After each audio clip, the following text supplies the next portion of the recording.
Salmo 103, os versos de 1 a 5 nos diz assim, bendize, ó minha alma, ao Senhor, e tudo que há em mim, bendiga o seu santo nome. Bendiga, ó minha alma, ao Senhor, e não se esqueça de nenhum só de seus benefícios. É Ele quem perdoa todas as suas iniquidades, quem sara todas as suas enfermidades, quem da cova redime a sua vida e coroa você de graça e misericórdia. É Ele quem enche de bens a sua vida, de modo que a sua mocidade se renova como a da águia. Aleluia. Você pode declarar isso? Bendize a minha alma, o Senhor. Diga isso. Para ensaio ficou bom, mais forte agora. Bendize a minha alma, Senhor. Aleluia. Vamos orar mais uma vez? Pai, nós te damos graça pela tua palavra lida e também por aquilo que vai ser explanado. Pedimos que o teu Espírito Santo nos guie e nos conduza, que este mesmo fale ao nosso interior e coração, e que o teu favor, que a tua graça nos alcance mais uma vez nessa noite, e o teu poder nos renove, Senhor. Meu Deus, nós cremos no poder do Espírito Santo, nós cremos no batismo com o Espírito Santo, nós cremos nos dons espirituais, nós cremos, ó Deus, no avivamento que o Senhor vai soprar nos últimos dias, nós cremos, Senhor, que nós somos uma geração avivada, nós cremos, Senhor, na tua palavra, e por isso pedimos que essa se revele a nós, se renove no nosso interior e transforme-nos um pouco mais naquilo que o Senhor tem proposto na nossa carreira. Nós cremos no teu poder, na tua provisão, na tua unção e na tua graça, e que nenhum desses itens se apartem de nós nessa noite, é o que te pedimos no nome de Jesus. Amém? Glória a Jesus. Davi, ele escreve esse salmo, e ele, como quem está fazendo, ou como quem está tendo um diálogo consigo mesmo, como quem olha para dentro de si e diz, bendiz, ó minha alma, ao Senhor. Como quem olha para dentro de si e fala assim, olha, eu preciso bendizer ao Senhor. Como quem olha para si mesmo e faz essa declaração para o seu interior, para o seu homem interior, dizendo, olha, você precisa bendizer a Deus, você precisa bendizer ao Senhor. E como quem quisesse de maneira redundante reforçar isso, ele declara novamente no segundo verso, bendize ou bendiga a minha alma ao Senhor, e não se esqueça de nenhum só dos seus benefícios. Davi, ele tinha uma coisa no coração e uma certeza, uma convicção no seu pensar, quando ele faz essa frase, Deus tem muitos benefícios. E sabe, queridos, eu conversava ainda ontem, lá em Cuiabá, com um amigo, pastor Orlando Olegário, e a gente conversando, eu brinquei com ele, falei assim, rapaz, Deus é bom mesmo, né? Pastor Orlando se converteu aos 13 anos de idade, foi ovelha do pastor Dominguinhos, né? E tem uma caminhada já de, se eu não me engano, de uns 20 anos no pastorado, 20 e poucos anos, né? E eu brincava com ele, dizia assim, Deus é bom mesmo, né, rapaz? Te livrou da morte cedo, porque se você não se rendesse a Jesus em tenra idade, você já tinha morrido. Porque se tirar Jesus da sua vida, sobra nada de bom. E nós rimos com aquilo, porque é uma verdade, é um fato, é uma realidade. se não fora Jesus na minha vida, se Ele não entrasse na minha história, se Ele não escrevesse um novo capítulo na minha vida, se Ele não escrevesse uma nova história em mim, se Ele não mudasse a minha trajetória ao entrar na minha história, eu não serviria para mais nada. Quando eu conto e digo que a grande descoberta que fiz foi que Deus perdoaria os meus pecados, é que para mim foi uma grande descoberta, porque quando eu olho para a minha história passada, eu penso que nem eu mesmo talvez me perdoaria, e uma das grandes dificuldades no início da minha caminhada cristã era essa mesmo, porque existiam coisas que eu não conseguia perdoar a mim mesmo, e aí então um dia eu comecei a pensar, se Deus sendo tão grande, sendo tão poderoso, sendo tão puro, sendo tão magnífico, Ele me perdoou os pecados, porque eu não posso perdoar a mim mesmo. Isso foi algo tremendo na minha vida, uma mudança que ocasionou um marco na minha história, e eu comecei a me sentir livre a partir de então.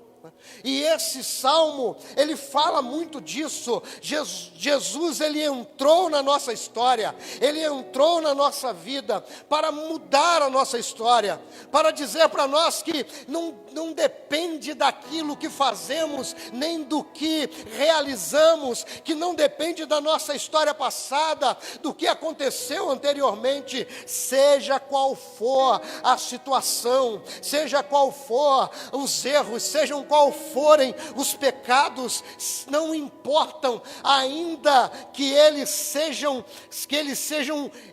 enegrecidos, obscuros, ainda que eles te manchem de maneira que você pense que jamais poderá ser purificado, o sangue de Jesus nos purifica de todo pecado. Aleluia! João escreve isso, ele escreve na sua primeira carta dizendo que se andarmos na luz, como Ele na luz está, temos comunhão uns com os outros, e o sangue de Jesus Cristo, seu Filho, nos purifica de todo pecado. E é aí que Davi começa a falar das suas motivações para bendizer o Senhor. Sabe, queridos, às vezes nós olhamos para a circunstância de vida que enfrentamos, às vezes olhamos para um negócio que não funcionou, para algo que deu errado, para uma situação na nossa vida que não caminha bem. Às vezes olhamos para a família que não está do jeito talvez que gostaríamos. Às vezes olhamos para a história de nossa vida e talvez não tenhamos alcançado ainda tudo que sonhamos. Às vezes os nossos projetos não estão dando tão certo e nós pensamos que não temos motivo, razão ou circunstâncias para bendizer ao Senhor. Mas eu quero dizer para você nessa noite: bendiga minha alma ao Senhor e tudo que há em mim, bendiga seu santo nome. Bendiga minha alma ao Senhor e não se esqueça de nenhum só de seus benefícios, porque é Ele quem perdoa. Nós somos livres de todo pecado, porque Jesus nos perdoou na cruz. Sabe, queridos, nós podemos bendizer ao Senhor porque Ele nos perdoou.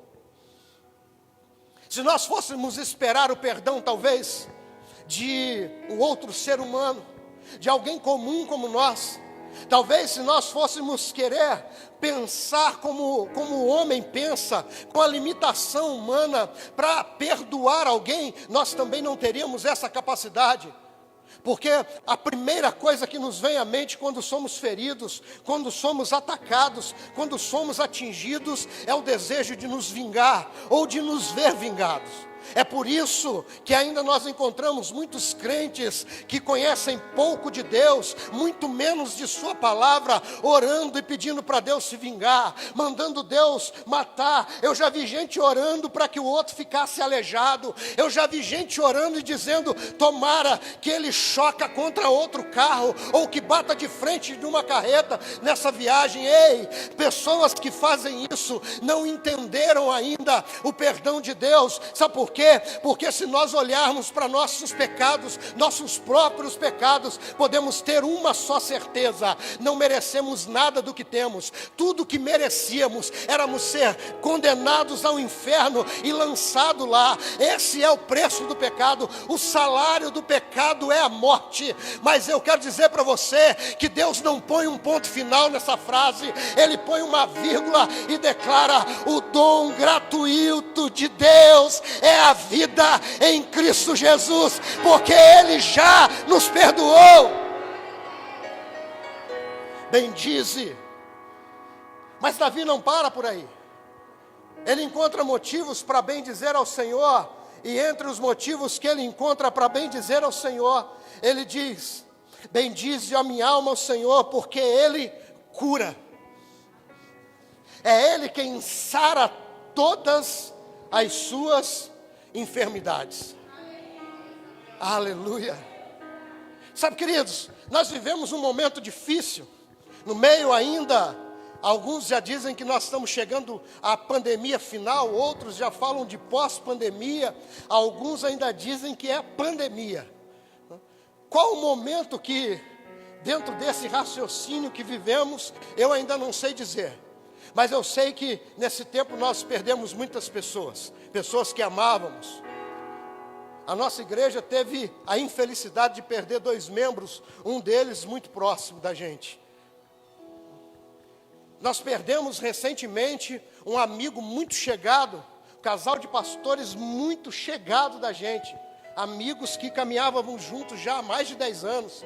Desde que cheguei em Hortelândia, me relacionava com ele, fiz amizade com ele, caminhávamos juntos. E tivemos a infelicidade de perdê-los num acidente de automóvel.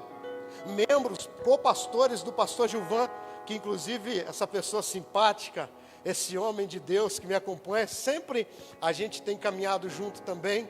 Nós estamos pertinho ali, né? E eu falei tanto da família, né? Esqueci de apresentar meu amigo que está comigo. Está aqui, pastor Gilvan, né? Meu amigo íntimo, amigo de caminhada, de pegada. Né?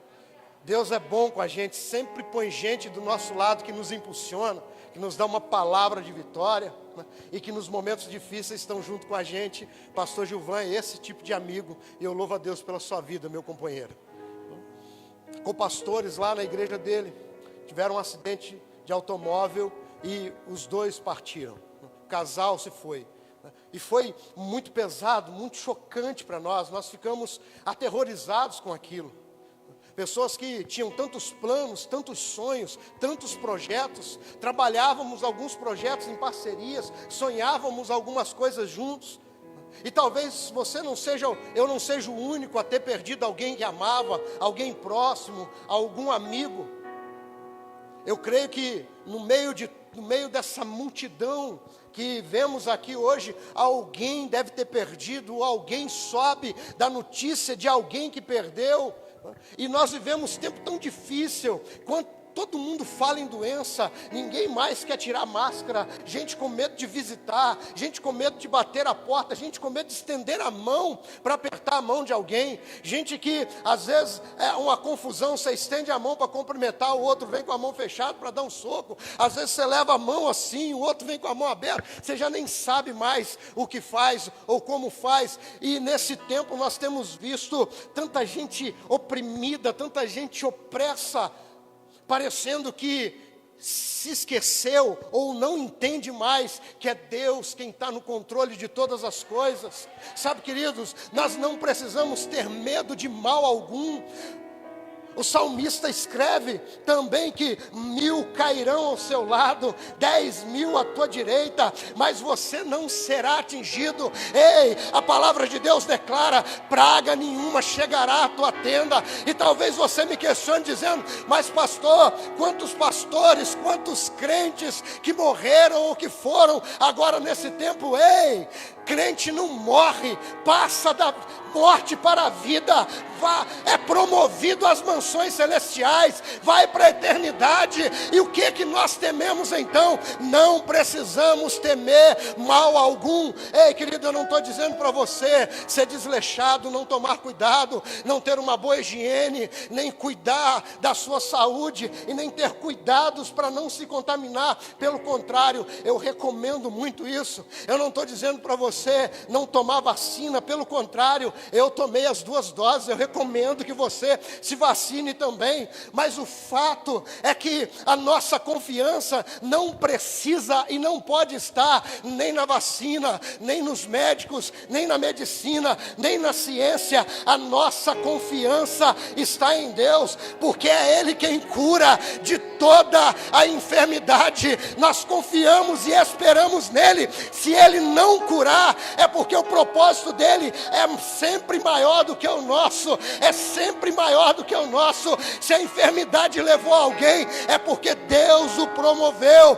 foi Deus quem o recolheu, porque Deus chama aqueles que Ele ama. E talvez muitas vezes nós ficamos oprimidos, abatidos e perguntamos: por que, Senhor? Por que, Senhor? Mas eu tenho uma resposta. Se você tem um porquê no seu pensamento de alguém que se foi, eu tenho uma resposta: porque Deus preferiu assim, porque Deus o quis junto dele, porque Deus o quis promover, e isso para mim basta. Porque se Deus quiser curar, Ele cura, Ele é quem cura todas as suas enfermidades, Ele quem sara.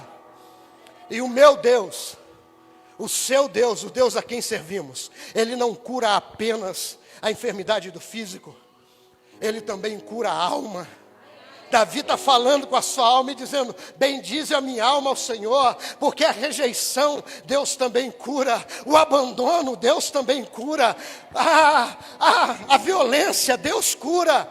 Eu fui violentado, eu sofri abuso, ei querido, deixa eu falar para você: confia no Senhor, abre o seu coração para Ele, deixa Ele restaurar a sua vida, deixa Ele escrever uma nova história, porque Ele cura toda enfermidade, inclusive a da alma. Porque verdadeiramente Ele tomou sobre si as nossas dores, levou sobre si as nossas enfermidades. O castigo que nos traz a paz estava sobre Ele, e pelas suas pisaduras nós fomos sarados. Pelas suas pisaduras fomos sarados. É Ele quem cura. Você pode confiar. Está enfermo, querido? Tem uma situação ainda no interior, na sua alma? Creia, Deus vai restaurar você. Deus vai restaurar você, em nome de Jesus. É Ele quem cura, é Ele também quem escreve essa nova história e nos livra da morte. Na sequência, Davi parece que com muita inteligência, com sabedoria do alto, ele escreve, dizendo: olha, Ele perdoa, mas Ele também livra da morte, porque o texto diz que Ele redime da cova. Sabe o que é redimir da cova? É trazer de volta a vida. E eu quero dizer para você, não só trazer de volta a vida espiritualmente falando, nos resgatando do pecado, nos livrando da morte eterna e nos levando para o céu, não.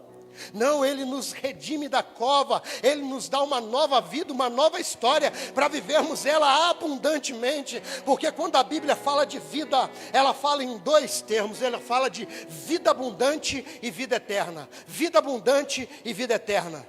Repete comigo: vida abundante, vida eterna.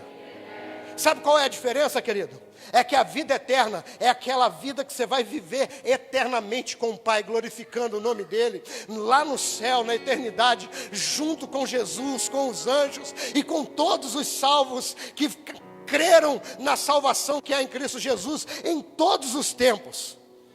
Desde o passado e até do futuro, os que ainda crerão, nós vamos estar lá com Ele. Mas sabe o que é vida abundante? Vida abundante não é para a eternidade, vida abundante não é para o futuro, vida abundante é para hoje, vida abundante é para agora. Jesus nos redime da cova para quê? Para não vivermos escravizados, para não vivermos atemorizados, para não vivermos outra vez aterrorizados, não. Ele nos redimiu da cova para ter uma vida abundante, Ele nos salvou, Ele nos deu vida juntamente com Ele, mas não foi uma vida comum, uma vida qualquer, é uma vida abundante, aonde nós vamos celebrar a Ele, aonde nós vamos nos alegrar no Senhor. E como nós já cantamos nessa noite, ainda que a videira não floresça, ainda que a figueira não dê os seus frutos, que o produto da oliveira minta, ainda que não haja curral no pasto, e nem ovelha no combalido no curral, ei, todavia eu me alegrarei no Senhor, e exultarei no Deus da minha salvação. Aleluia.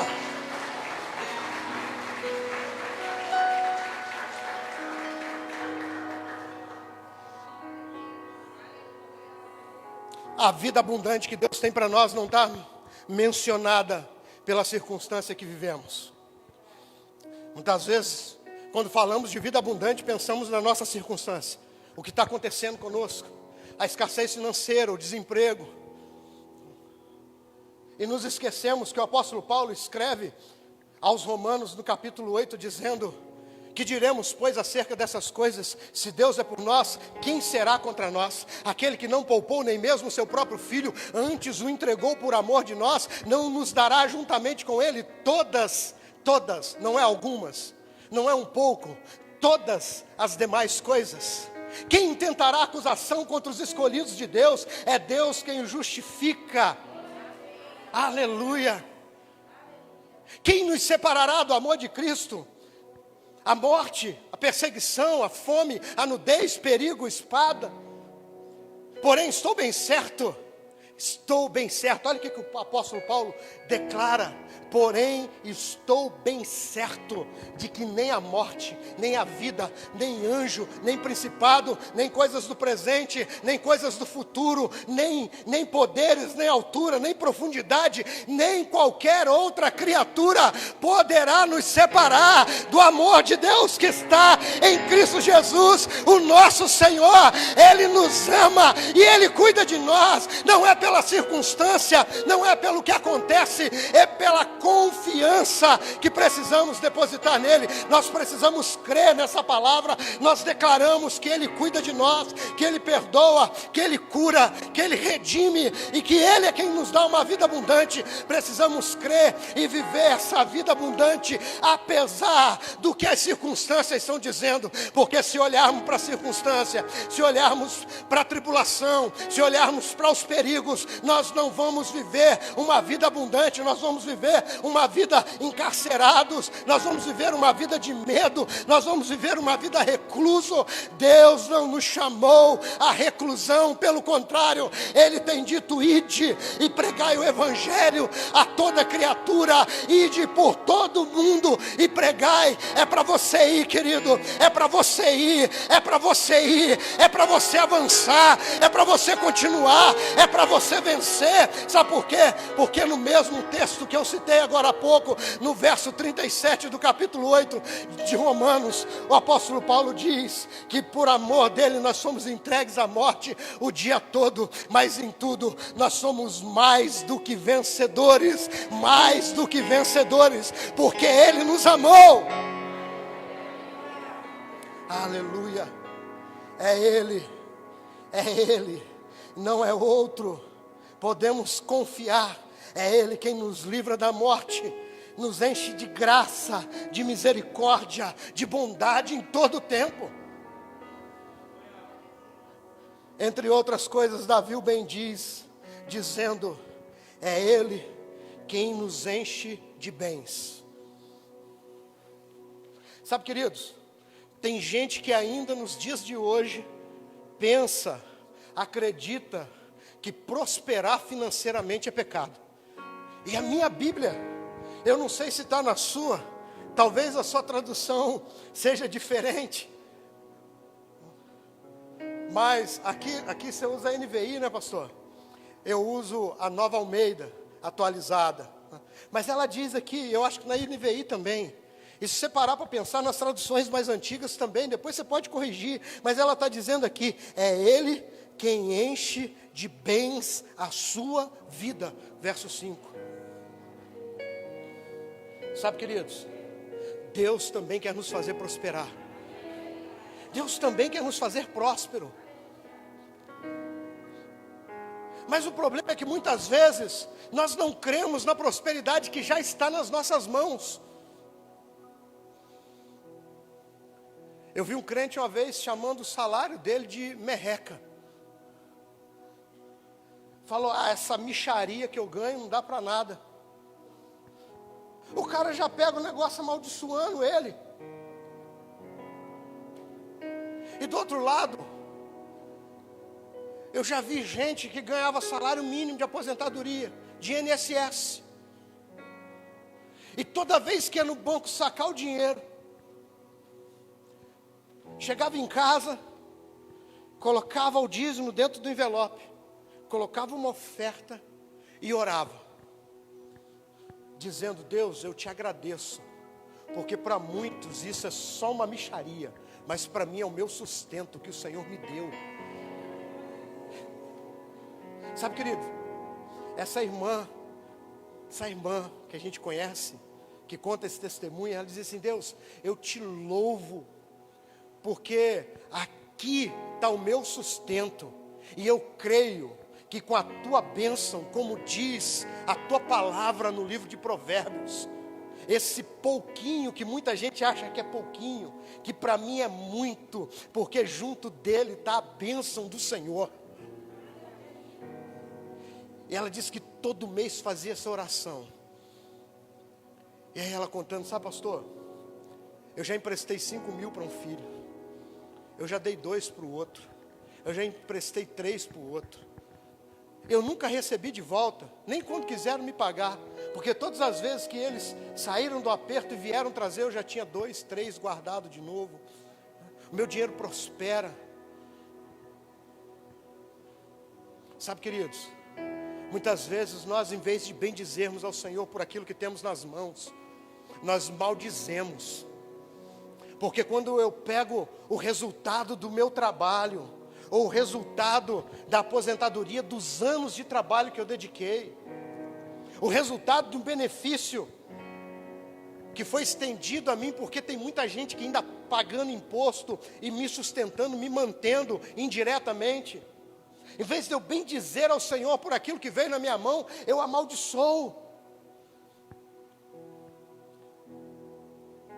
Bendize, ó minha alma, ao Senhor, e tudo que eu tenho nas mãos, bendiga o teu santo nome. Nós podemos parafrasear dessa forma, porque tudo que vem às nossas mãos, nós recebemos de Deus. Davi fala isso. Davi, quando resolve construir o palácio para Deus, ele olha e fala assim, eu moro em tenda, eu moro num palácio, e o Senhor mora numa tenda. E ele propôs no coração construir uma casa para Deus. E Deus fala para ele assim, você não vai construir, você tem a mão cheia de sangue, você é um homem de guerra, você matou muita gente. Deixa esse negócio para o seu sucessor. E Davi, interessado em fazer, porque a obra era um palácio, não era para homens, era para Deus. Então, ele, antes de entregar essa incumbência, ou quando ele dá essa incumbência, ele dá com tudo preparado. E aí ele prepara tudo. Tinha ouro, tinha ferro, tinha bronze, para todas as obras, tudo em abundância. E aí então ele vira e fala assim, e ainda, presta atenção nisso, ainda, porque eu amo a casa do meu Deus, do ouro e da prata particular que eu tenho, não era do reino, não eram as coisas do palácio, não era o imposto recebido, não era o ouro entregue à casa do rei, à monarquia, era do particular dele, daquilo que ele angariou durante os seus anos de batalha, de guerra, como despojo.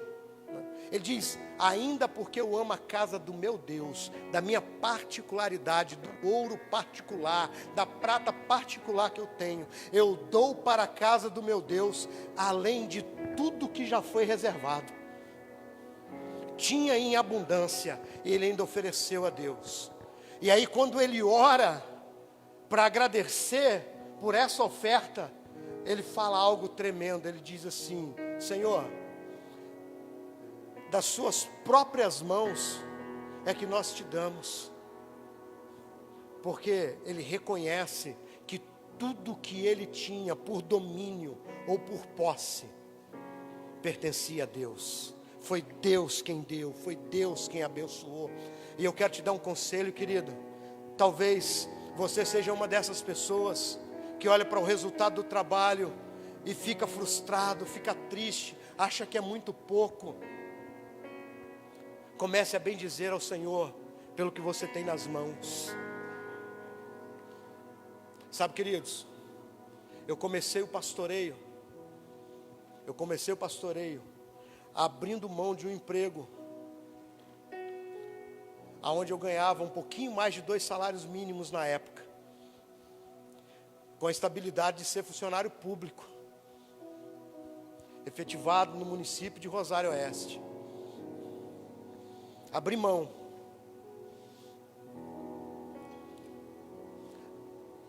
Para ganhar uma ajuda de custo, que dava menos, pouquinho menos do que meio salário mínimo naquele tempo. Pastor Maxwell, irmã Rosana, era uma das pessoas que ofertavam na igreja mãe para que eu recebesse essa ajuda de custo.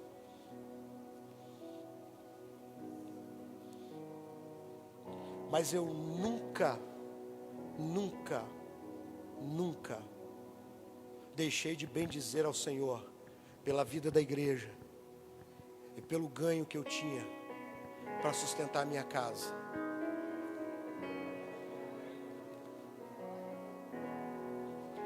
Sabe, queridos, naquele tempo de muita escassez, nós glorificamos a Deus. Eu quero resumir bem simples para vocês entenderem. Hoje, nós pastoreamos uma igreja muito boa, nos honra com um salário ótimo. Meu filho estuda numa universidade particular, está perto de terminar o curso de engenharia civil, coisa que ele sempre foi apaixonado. Nós temos um carro novo, 20 e poucos mil quilômetros rodados, porque a gente roda muito, pastor roda. A gente vende carro, a gente troca de carro, não é porque enjoou do carro, é porque já está muito gasto. As pessoas falam: o carro está novinho, pastor, 2 anos de uso, mas vai ver a quilometragem do cara. Acho que é o 3º ou 4º carro novo que a gente compra depois que está ali em Nortelândia. Nós ofertamos um Uno para a igreja, que é o carro que serve a igreja hoje, serve os irmãos. Eu e minha família ofertamos. No dia que eu ofertei esse carro, o meu filho queria ofertar a moto dele. Eu vou ofertar minha moto também. Eu falei: calma, filho, você vai precisar dela, você está trabalhando. Fique a pé também. Sempre tivemos o coração de ofertar, de oferecer deliberadamente.